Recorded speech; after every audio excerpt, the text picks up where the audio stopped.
display and vibrant stage.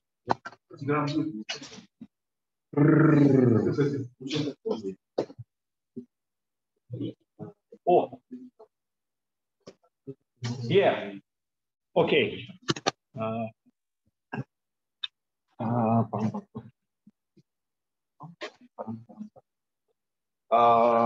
So I think we can start.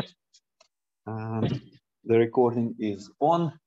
Oops.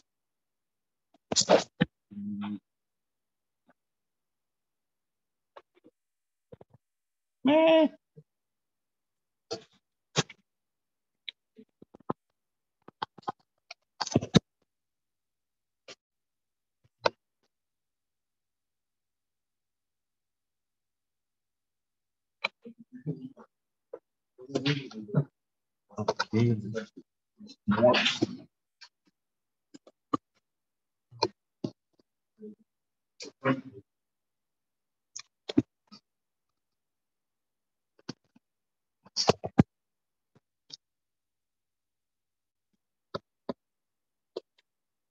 Oh.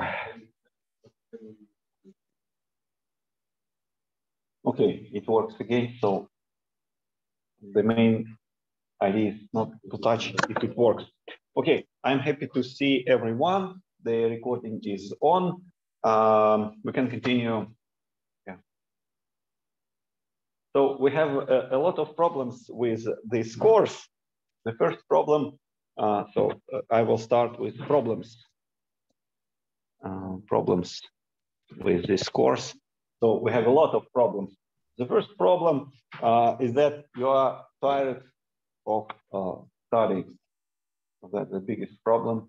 You know, that the fourth year of studying, and the main problem that you are tired. You are tired, and someone is asking him or herself why I have chosen to study at university. Probably, no, maybe. Maybe it would be better to have more practice in industry and so on. So that's the first problem. So I will try to be like as gentle as possible. So for you, that means that if you wish a path, that would be easy to get, but you should work, but that would be easy to get a path with standard problems. But for those who wish high grade, that will be to get 10 out of 10, it will be really hard. So that's my policy. Okay, so the second problem, the external course. It's very strange. So the second problem,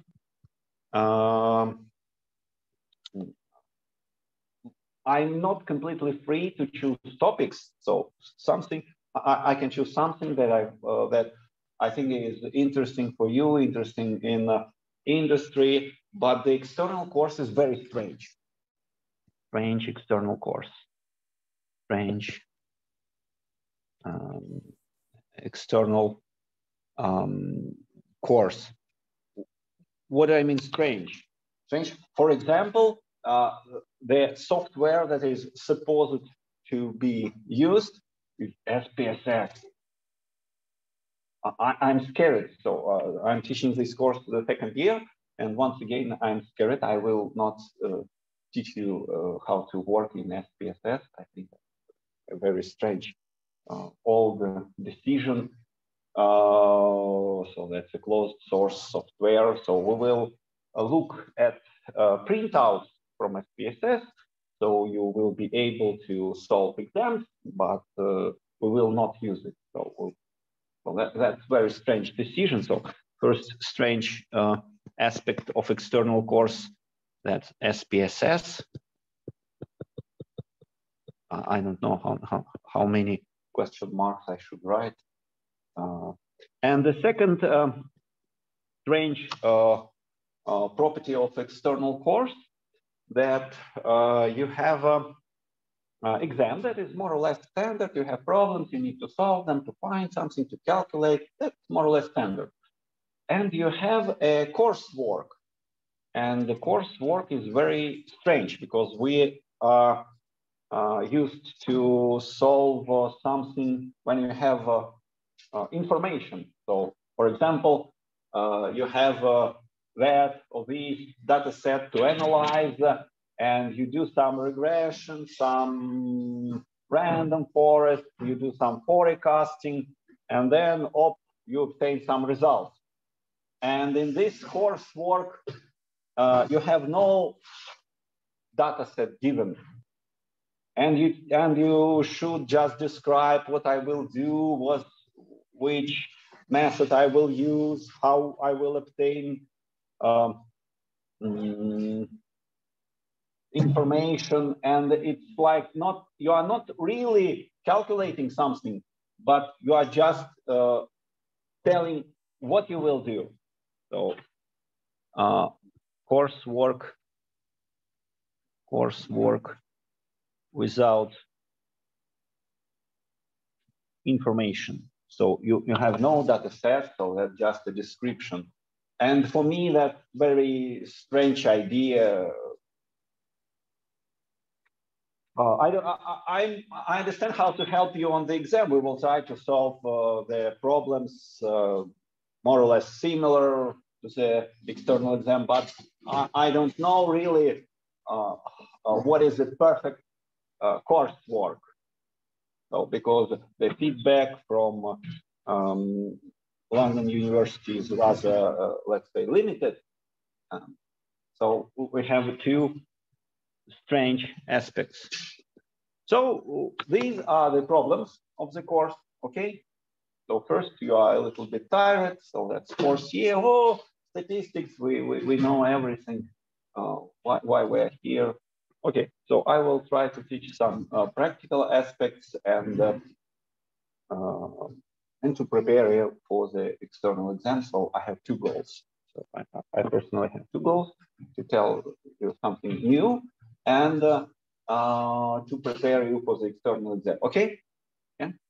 But be ready. I will not use a space test. I will just explain you how to understand printouts from this program. We will use Python. What else? Coursework without data set. I'm scared the second year, but honestly speaking, I don't know how to write. I don't know any secret how to write a perfect work without that.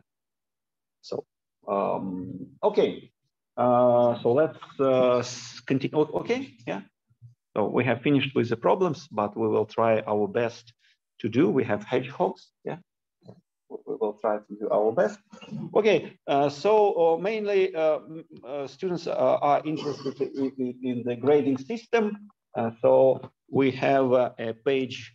I will basically not, I will try to avoid the internal LMS of High School of Economics as much as possible, as I'm not forced by administration. I will not use it.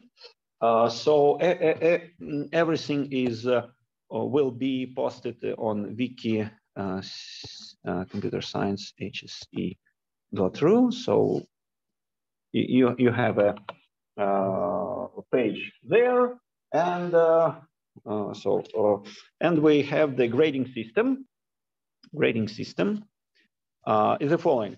So we have separate. So we need to give you Russian diplomas before information from London. So that means basically we have two independent grading systems. So first, your grades are 0.3 times coursework plus 0.7 times exam. And internal.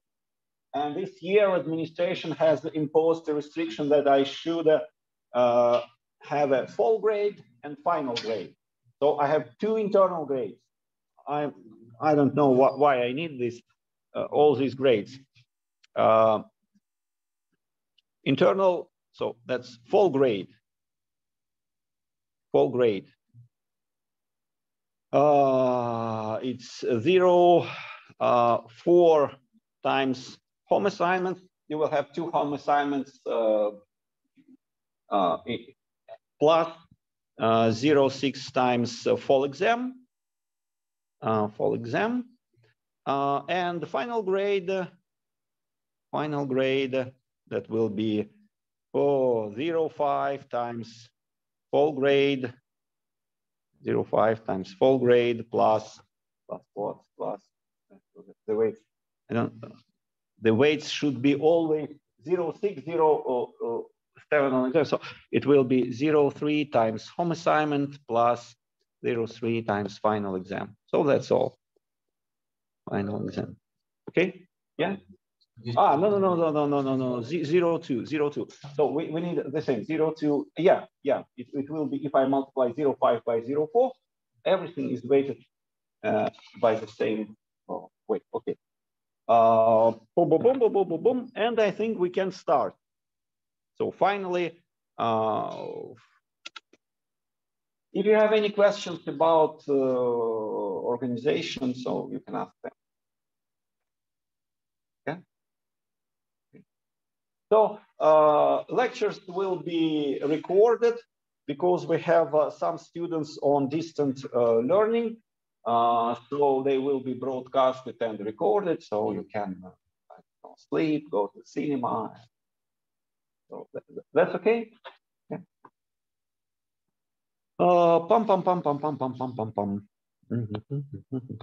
Okay, finally, let's go to business. Okay, the first topic, I will tell about resampling techniques like bootstrapping, jackknife estimator, cross-validation. You know a little bit, but we will speak about statistical properties. So first big topic for, I think, for 3 weeks. That's bootstrap, jackknife, and the cross-validation. So we will discuss simulation techniques used in hypothesis testing, confidence interval construction, and so on. Okay, so that's topic number 1. Once again, if you have any questions, any comments, any wishes, then then don't be shy. If you have any, so if you work somewhere and you have some statistical questions, then you can ask me. We can discuss some practical issue. If you have any practical issues, so I will be happy to help if I can. And maybe the discussion will be interesting for everyone. So don't be shy to ask questions. I'm free to change something in to adjust a little bit the content of the course. Okay, so bootstrap, jackknife, and cross-validation. In practice, you always work with some non-standard parameters. So in basic statistics course, so what do you know? For example, let's imagine the standard simple problem. And I will discuss deviations from it. So the standard simple problem, you know the solution, how to estimate expected value. So everyone should know that if you have a big sample, n is big, xi are independent, identically distributed. And if you wish to estimate some simple parameter, so let's say you have a parameter mu, that is expected value of xi. And I think everyone knows how to construct point estimator. What is a point estimator? Estimator. Who can provide me point estimator? Okay. But you know, yeah. So just sample mean, yeah. Okay, and B, if we'd like a confidence interval, let's say 95% for mu. So how will you create a confidence interval? Yeah, you know that it's basically from point estimate, you go left and you go right. By which amount? By which amount you go left and go right? Yeah, you go by two steps. So for 95% confidence interval, you go for 2 standard deviations left and for 2 standard deviations right. Okay, standard error. Okay, SE is standard. So, and what is standard error of mu hat? What is the standard error? So that's an old problem. You know the solution. I'm just discussing standard simple problem, and now we will discuss some division. What is the formula for standard error of?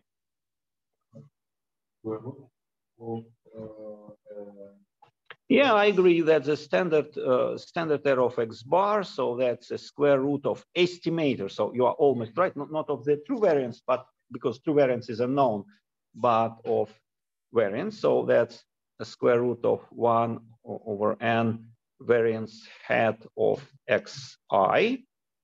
And what is the estimator of variance of a particular observation?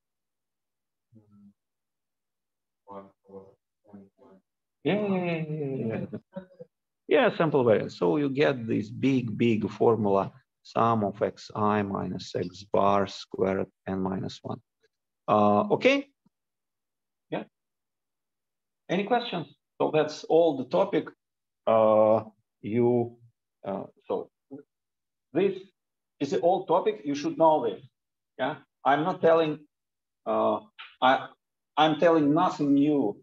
So you know all this. That's okay. We're here. Okay. Yes. Yeah. It's better to ask. Yeah. Don't be shy. 1 over n squared. Where? Why?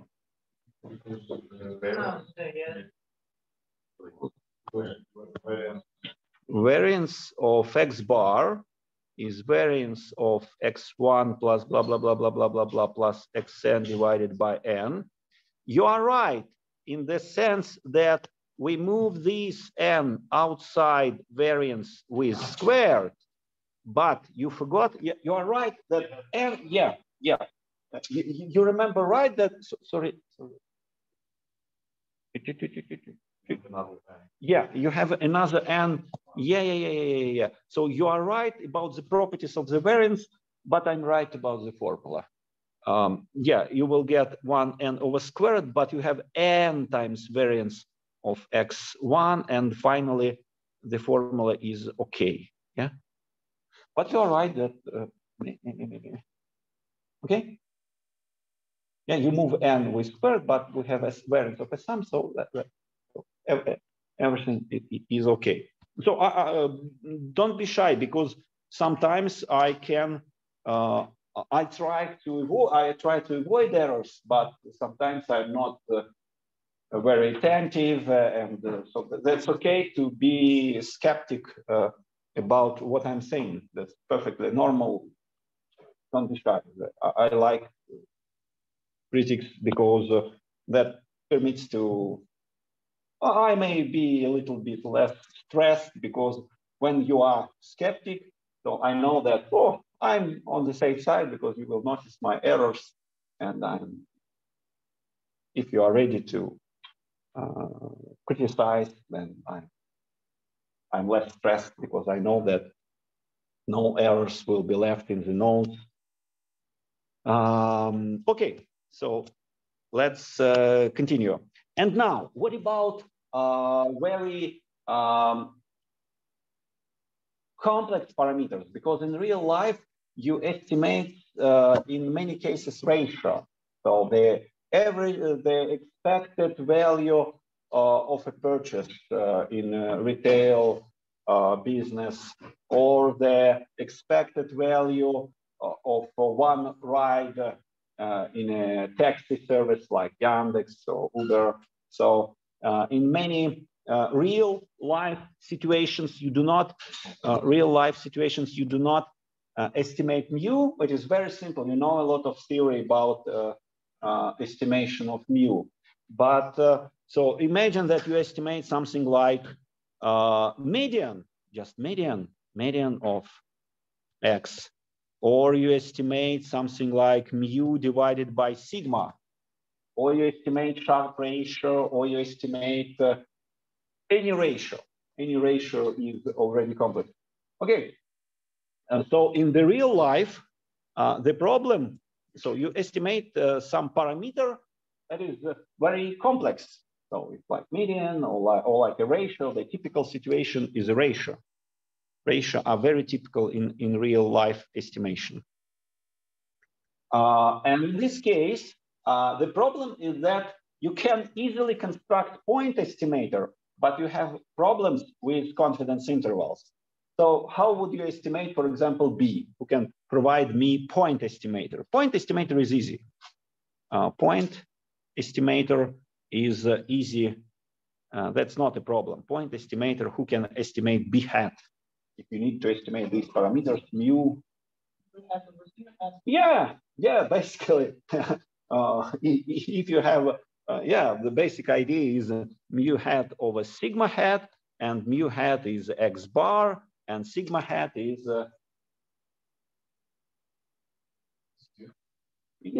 so that's square root of so let us write in terms of x1 x2, so explicit formulas x minus x bar. We have already written it. Here we do not divide additionally by 1 over n. Why we do not divide by 1 over n additionally? On the previous slide we have one more division by n. Why we do not have this division by n here? Oh, because we're talking about the variance in individual x. Yeah, because there are two variances. A variance of any x, xi, variance of x bar, and variance of x bar is 1 over n variance of xi. And this is the standard error of typical xi, not of x bar. Okay, yeah, that's easy to construct point estimator. I have no problems with point estimation. Yeah, you're completely right. That's we can prove that this is consistent, a little bit biased, but consistent estimator of B. Yeah, that's not a problem. But in real life, you need a confidence interval because, okay, you have estimated it 5.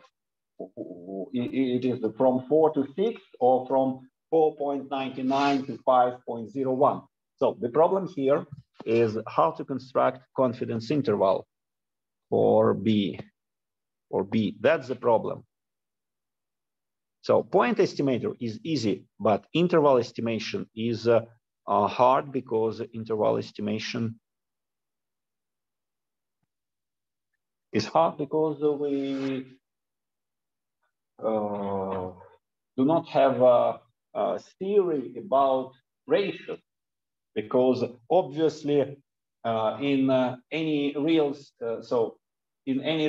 circumstances, numerator and denominator will be dependent. We know the variance of a sum, but the variance of a ratio, oops, we don't know it. And in many real applications, you will have a ratio of something, the average sum spent by a customer, and obviously the denominator and numerator are random, and so on. Okay, so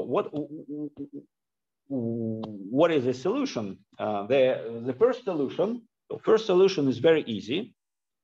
So solution number 1, we will discuss bootstrap. So solution 1, naive bootstrap.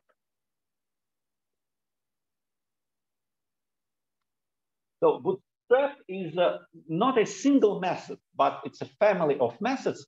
And we will try to see naive bootstrap, t-statistics bootstrap, bootstrap in time series. So to get the idea of this family, we will study some particular examples of bootstrap methodology, and you will like, so bootstrap is not a single method. So that's a warning. Bootstrap is a family of methods. Family of methods. They differ a little bit, but if we study like 5 types of bootstrap, you will get the idea, and you can apply. So if you are in some real situation, you can apply the bootstrap that is appropriate for your case. Okay, so let's start with a very, very simple naive bootstrap. Because it's very simple, but very powerful techniques that allows to build. So what is our goal? Our goal is to provide interval estimation for any parameter you wish. If you have a formula for point estimation, we'd like to have a formula for interval estimation. Sorry, there's one line. Are you with us? Everything is fine, because I don't see any reaction. Yes. Oh, thank you very much. Let's go. Because I forgot to ask you whether everything is visible. And so everything is fine. Okay. So the recording is on. I will provide a PDF so you can miss completely any lecture and study.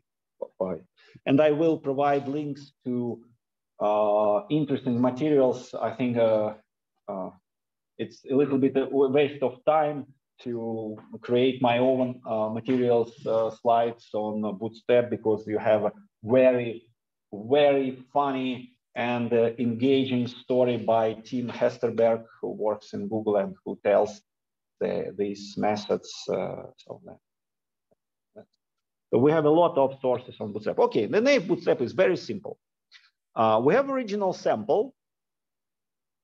We have original sample, x1, x2, blah, blah, blah, blah, blah, xn. That's our original sample. And from this original sample, we can create our estimator B hat. Maybe like this one. Maybe like this one. The formula of my point estimator is very complex. I don't care about exact structure of the formula. So I have a formula for point estimation. I don't care about the structure. It may be such a complex formula or even more. So that may be, for example, you estimate the area under the rock curve. So that may be some indicator of quality of random forest, or that may be some, so maybe you are, so here I have a formula, but maybe you are estimating a quality of some algorithm of machine learning and you have no even explicit formula. So you have a function to calculate B hat, and that's all I need. Okay, we will create artificial bootstrap samples. So we will create artificial samples from my original sample. So this will be artificial bootstrap samples from my original sample. X1 star, X2 star, Xn star. I will create many artificial samples from my original sample. I will create many artificial samples from my original sample. So let's discuss how we will create artificial samples from original sample. We can create, because we have computers, the Bootstrap is not done by hand, so that's a computationally intensive method. So let's say we draw 10,000 bootstrap samples.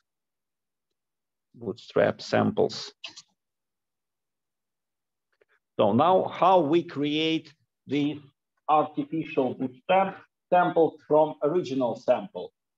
First, maybe you have noticed that n is the same or different. Yeah, so first point, n should be exactly the same. So n is preserved. So if your original sample has 10 observations, each bootstrap sample will have 10 observations. And basically, so the answer how we create one particular bootstrap sample, we just sample with replacement from original sample. And then sample, so first idea, second idea, sample with replacement from original sample.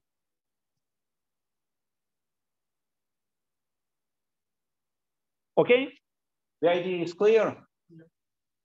So let me show you just a small example to be sure that everyone understands the idea.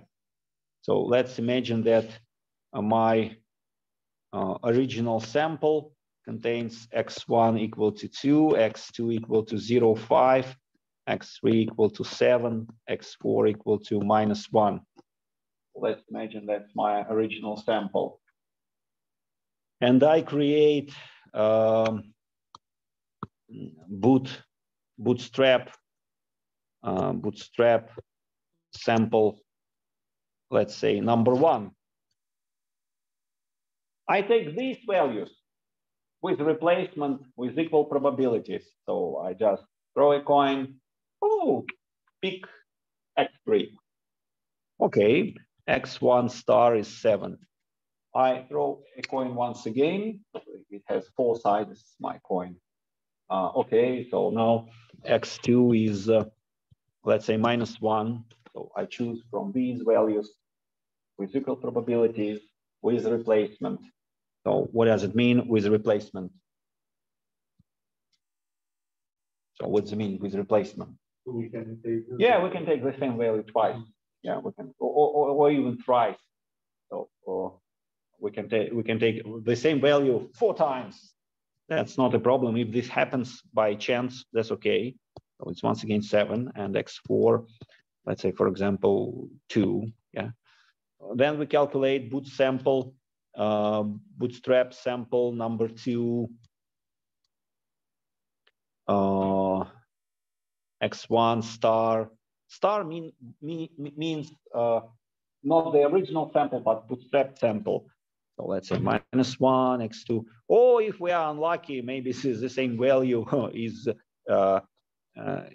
picked up every time. For example, I was unlucky. So it's -1. Okay. Yeah. The construction of bootstrap sample is clear. Yeah. Okay, and we have a lot of bootstrap samples. We have bootstrap sample because this procedure is highly, you may use parallel computing. That's not a problem because these bootstrap samples are independent draws with replacement from original sample.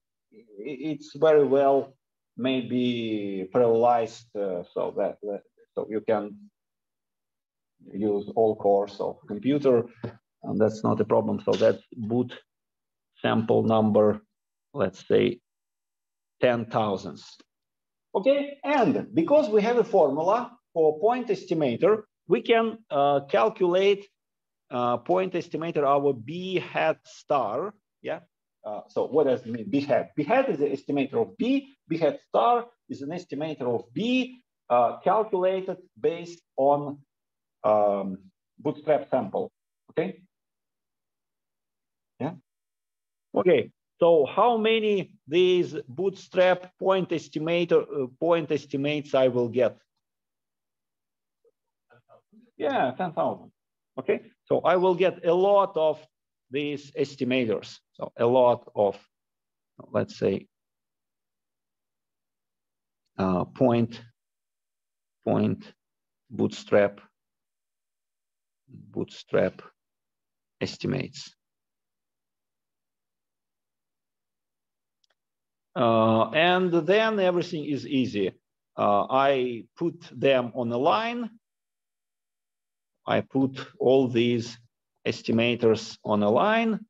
This is all B hat star. So this is, let's say, B hat star number 1, B hat star number 2, B hat star number 1000. Okay, so I have a lot of B hat stars. I put them on a line, and how I can create 95.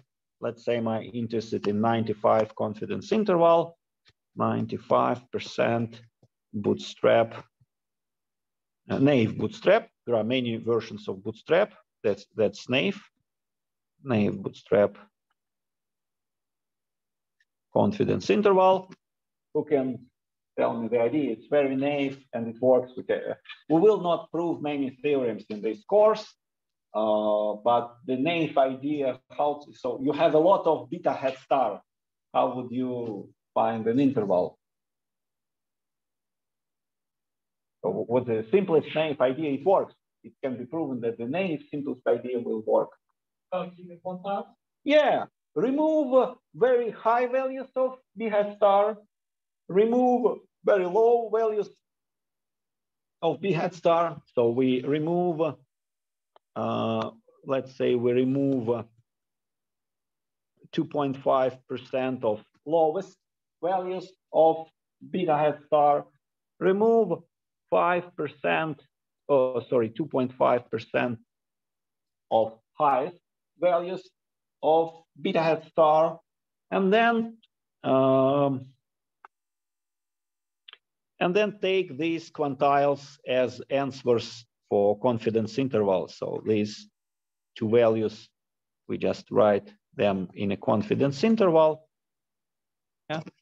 So we take these values. If you'd like to have a formula, the formula will look something like quantile of order 0, 0, 0, 25 of all B hat star up to quantile of order 0.97 and 5 B star. So if you'd like a formula, the formula looks like this. By Q, I mean quantile.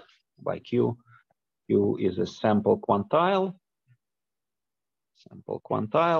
But the idea is very simple. You forget about highest values of beta hat star. You forget about lowest values of beta hat star. And that's the interval, and you get the interval for the parameter you wish to estimate.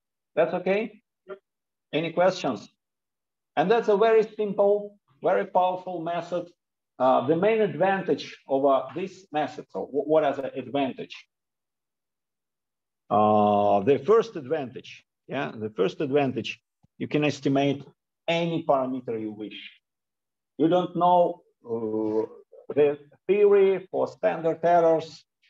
You don't know, so that's a method for those who don't know properties of variance. Yeah, can I estimate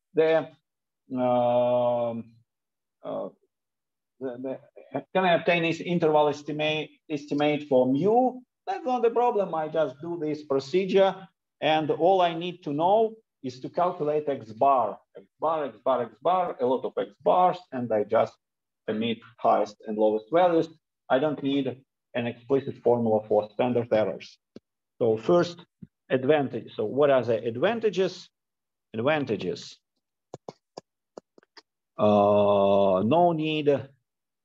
No need for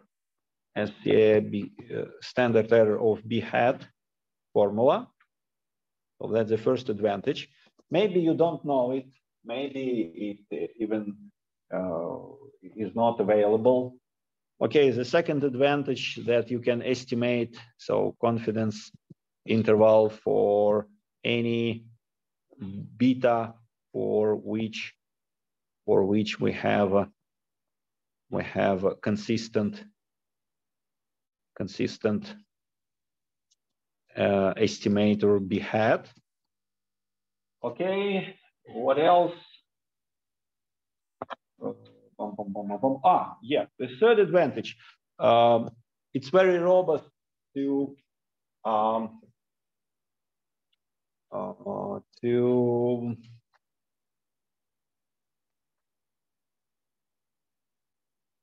this method is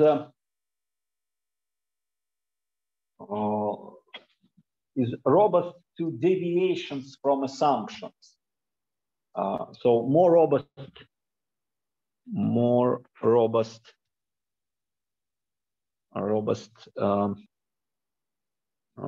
for deviations. For more robust.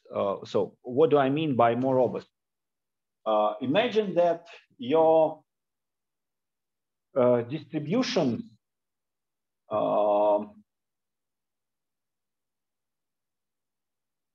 has no, for example, second moment. Imagine that the distribution has no second moment. That's okay? You understand? No second moment, no variance. Who knows the distribution without variance? Constantly, the variance is zero. Uniform. So for example, Cauchy distribution has no expected value, has no variance. So I don't, when I say no variance, I mean the variance does not exist. So that's not the case when the variance exists, but equal to zero. So you may say also no variance, and you can mean that the variance is zero. I mean variance, imagine that variance does not exist. In this case, if you apply the, imagine even you have a formula for standard error of, so imagine that you can't have a formula for standard error of bithead because standard error of bithead does not exist. And that makes my estimator more robust. For example, using this method, I can estimate the median of Cauchy distribution. No problems to estimate median of Cauchy distribution. But if you try to estimate median using X bar for Cauchy distribution, you will be completely wrong because expected value does not exist. And so that makes a method more robust to violations. Okay? Yeah. What is the disadvantage? So who can tell me the disadvantage? Yeah, you need a lot of. So imagine that you need to calculate 10,000 artificial samples, and that takes time. For example, your original sample may have a size of 1 million of observations.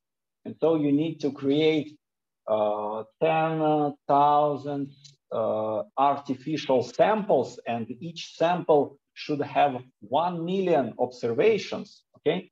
So because we preserve n, so yeah, it may be computationally intensive. And if you need to build not one confidence interval, but 200 confidence intervals, so that may change a little bit. For one parameter, you will have like less than a second. But if you have a lot of confidence intervals to calculate, so yes, the disadvantage, it takes time. Takes time. We will speak about some tricks how we may use almost no memory. So there are some tricks because the method is very powerful. There are a lot of tricks. There are a lot of versions of bootstrap. For example, you can do this. So for example, it may be a shocking idea to you, but there are some tricks. For example, how do you think if the original sample has 1 million of observations, how many, let's say, memory will you need to organize this bootstrap? If original sample has 1 million observations and you need to bootstrap, let's say, X bar for simplicity, B hat is X bar. I consider a very simple case, B hat is X bar. And you have 1 million original observations. How many memory will you need to organize this procedure? No. No. Ah. Yeah, how much memory will you need to organize? So you have 1 million observations here. Your beta hat is X bar. How many memory will you need to organize this bootstrap? 10,000. You don't need any massive memory anymore. You have just original template. You can process this current line. But how many additional? You need some additional memory, but how much? Okay, yeah, I understand, because you need to store this B1 hat, B2 hat. You need to store this X bar 1, X bar star 2, X bar star 3. So at least 10,000. At least 10,000. Yeah, but basically 10,000 plus 2 memory cells are sufficient. So you can calculate everything using just 2 additional memory cells. There are some tricks to. I will explain some some popular tricks to do this, because that's a very popular technique. So that's very developed. That's very popular. That takes time, but okay, there's a price we pay for estimating of any parameter. Okay, yeah. We go on. Yeah. Okay. Now let's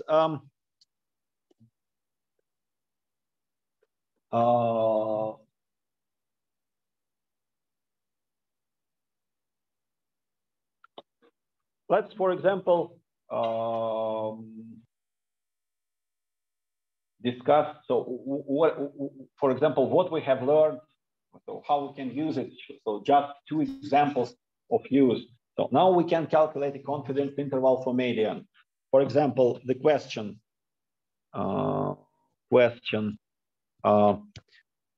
Imagine that you have let's say ordinary regression. You have y hat is equal to beta 1 hat plus beta 2 hat times xy plus beta 3 hat times xy squared. And the question to you, how? So this is the plot of this function is a parabola. Yeah.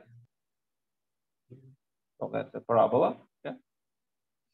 And imagine that you have some points. You have estimated this using OLS. You have a parabola. So you have a formula for optimal something. Imagine that these are the returns per something, and you have estimated the optimal point. So x.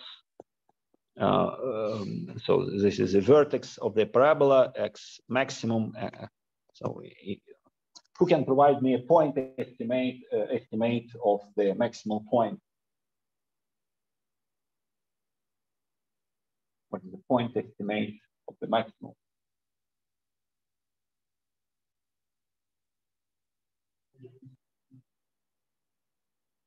Which one? Yes, you are right, but maybe you remember the. Oh, it's like minus b over 2a formula. Yeah, you don't know it. No? Yeah, so in my case is minus, who is b? Yeah, it's beta 2 hat times twice beta 3 hat. Yeah, that's okay. Yeah, you can Yeah, obviously you're right. So you can take the first derivative and make it equal to 0. You're completely right. I agree with you. Okay, we have a point estimator for the point of maximum. How will you create a confidence interval? So how will you create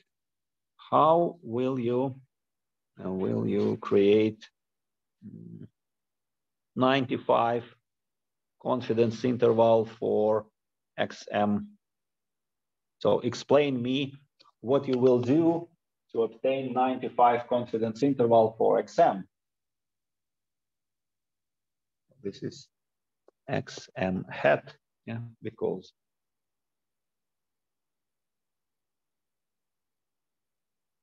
so if you get the idea of bootstrap, how will you apply bootstrap in regression? Yeah, you're right. Samples. Yeah, we will generate, and what's your name? Artyom is right. Yeah, we will generate artificial data set. Yeah. Okay. Yeah, how we will generate them, Artyom?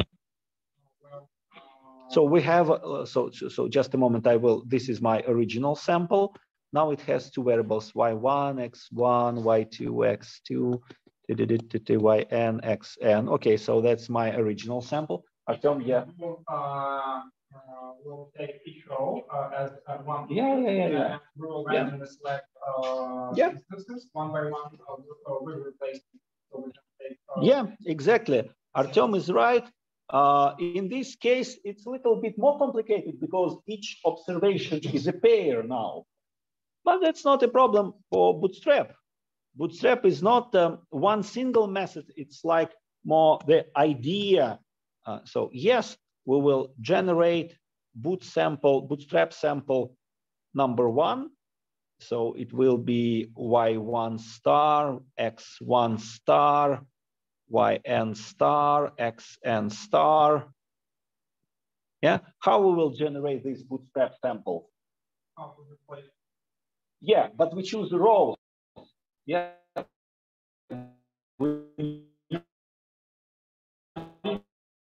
Y1, Y2, and then sample with replacement X1, X2. Yeah, we needed to keep the dependency between them. Yeah, so we will sample rows. So we take first row or maybe row number.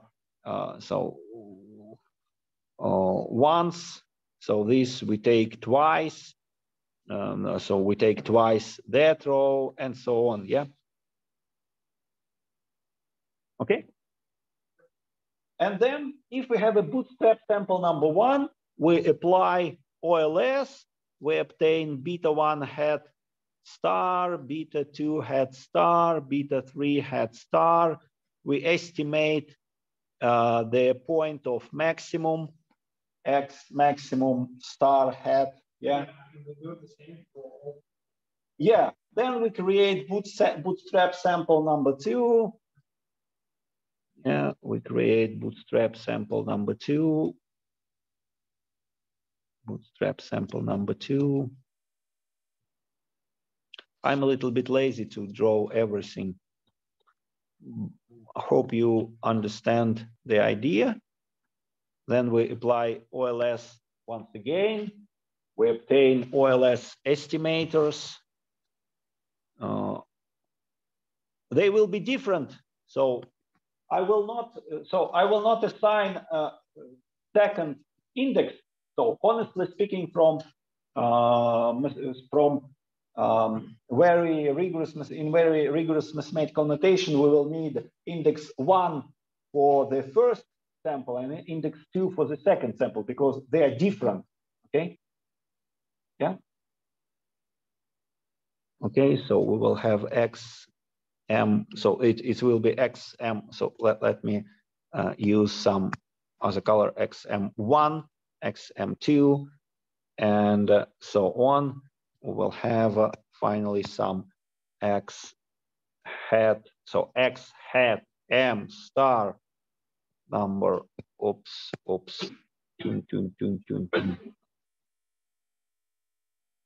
Okay. So using a bootstrap, you can create any a confidence interval for anything you wish. So that's the main advantage.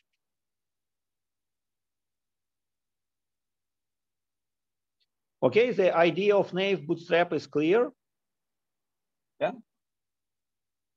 Okay, now let's go for the second one, the second bootstrap in our family. That will be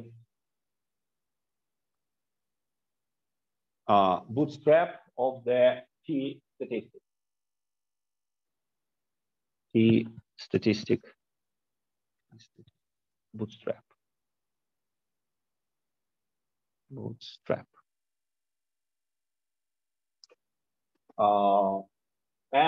This method is, so why do I need t-statistic bootstrap? So first, why I'm not satisfied with naive bootstrap?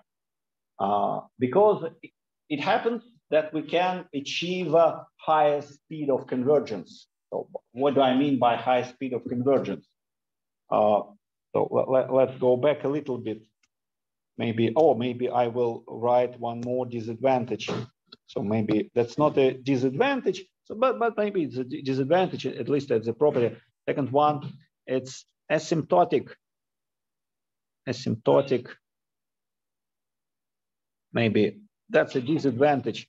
That's an asymptotic method. What do I mean by asymptotic method? It's not an exact method because I'm sampling from my original sample. So I assume that my original sample is representative about the population. And that means my original sample has big N. Okay, so I need big number of observations in my original sample. 4 observations is not enough for bootstrap. That was done just for illustrative purposes. 4 observations in the original sample is not enough to do bootstrap.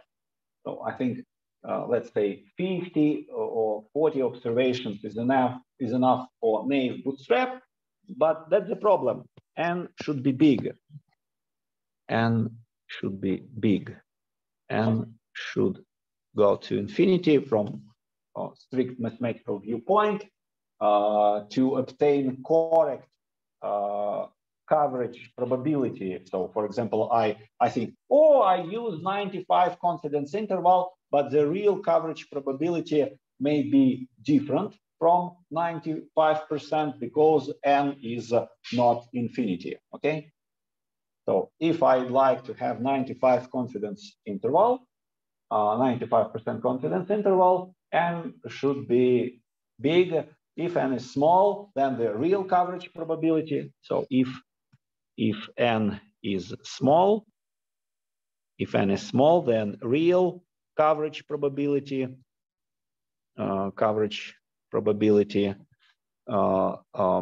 is not equal to nominal coverage probability. So you think that you have 95% confidence interval, but you have N that is equal to 10, and the real coverage probability is different from nominal coverage probability. And does increasing the number of yeah, it does affect, but so honestly speaking, both N should be infinite.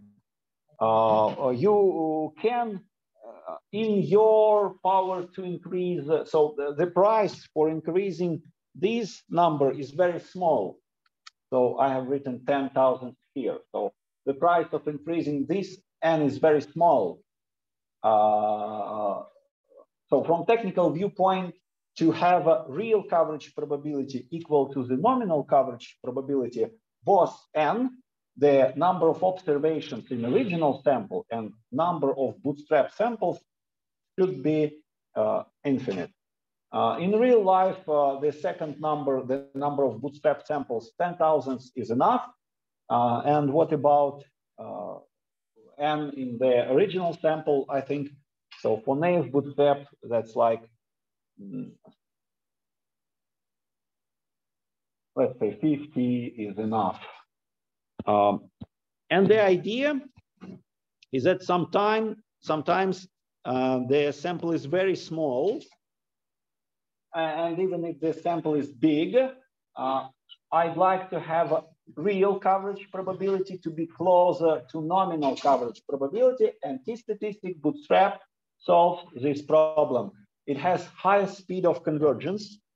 So higher speed of convergence, so higher speed of convergence. We will discuss what does it mean in mathematical terms, probably, but I'm not sure. It depends a little bit on your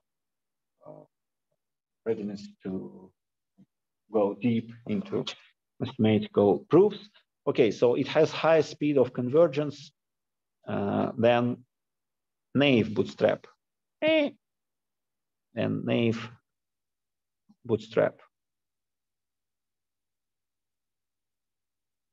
So what do I mean by higher speed of convergence? Imagine that you have some, so what does this give me in real life? In real life, that means I have a moderate sample, let's say n equal to 100. I order naive bootstrap.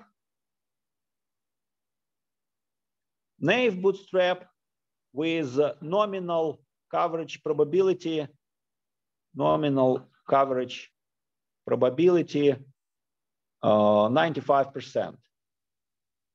And the real coverage probability may happen to be something like 89%. So n equal to 100. So these are more or less realistic numbers. You have n equal to 100, naive bootstrap. You create a function in Python, or you use already built-in functions, because obviously everything is done already in many packages. So you order naive bootstrap with nominal coverage probability 95%. It gives you an interval, but if you will study it, you will understand that the real coverage probability is different from what you have ordered. And if you use t-statistic bootstrap with nominal coverage with the same nominal coverage probability, it gives you, let's say, real coverage probability 93%. So it has high speed of convergence. So it means the real coverage probability is close to what you have requested from a function. And if n tends to infinity, both methods will have real coverage probability equal to nominal coverage probability, but t-statistic bootstrap converges faster in some precise mathematical sense. That's okay? So what we are searching for? We are searching for a method that starts working with lower value of n. Okay, are we ready? Are we ready? Okay, now we have t-statistic bootstrap.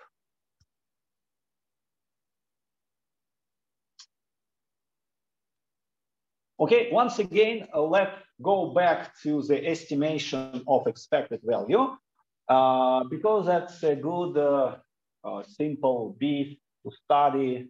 That's like a very simple, like a fly or a dog to study before going to the normal snakes. Okay, so let's recall the ideal setup. So let's go back to ideal situation. Ideal situation. If x1, x2, blah, blah, blah, blah, blah are IID with mu equal to, with mu that exists and sigma squared finite variance. Then, so that's ideal situation. Then if I calculate x bar minus mu, if I divide by standard error of x bar, once again, let me write the standard error of x bar. The standard error of x bar is 1 over n sum of xi minus x bar divided by n minus 1. So this ratio in distribution when n tends to infinity converges to what? Yeah, converges to standard normal. Yeah, you're completely right. And this is called the central limit theorem. Yeah, this is the famous central limit theorem. So if random variables are independent, identically distributed with known mu, with known sigma square, then x bar and so on. Okay, but imagine that n is small enough, or maybe some other assumptions are violated. Maybe this sigma square does not exist. Yeah, and so maybe this convergence is not achieved, n is small to have a standard normal distribution, or maybe the convergence is to the other distribution. Maybe this ratio converges, but to some uglier distribution, not to the normal distribution. Okay, so maybe n is not enough to say, oh, we have convergence. Or maybe the convergence takes place, but to another distribution. That okay? And so my idea, okay, but using bootstrap, I can generate a lot of these fractions, okay? I can generate a lot of these fractions. I can, so in ideal situation, I have a theorem behind me that guarantees that. So why do the classical interval is equal to x bar minus 1.96 times standard error of x bar up to x bar plus 1.96 times standard error of x bar? Why do I use these strange numbers? Why do I use minus 1.96 or plus 1? Why do I use these numbers? Yeah, because of this theorem. The theorem says you should use these numbers, okay? Because these numbers, they are quantiles, left and right quantiles. These are quantiles of the normal distribution. And so t-statistic bootstrap says, yes, you're right. You should use this formula, but you should correct these values. Okay, the t-statistic bootstrap says, yes, the formula is right, but you should correct these values. Okay, t-statistic bootstrap says, t-statistic, let's write it in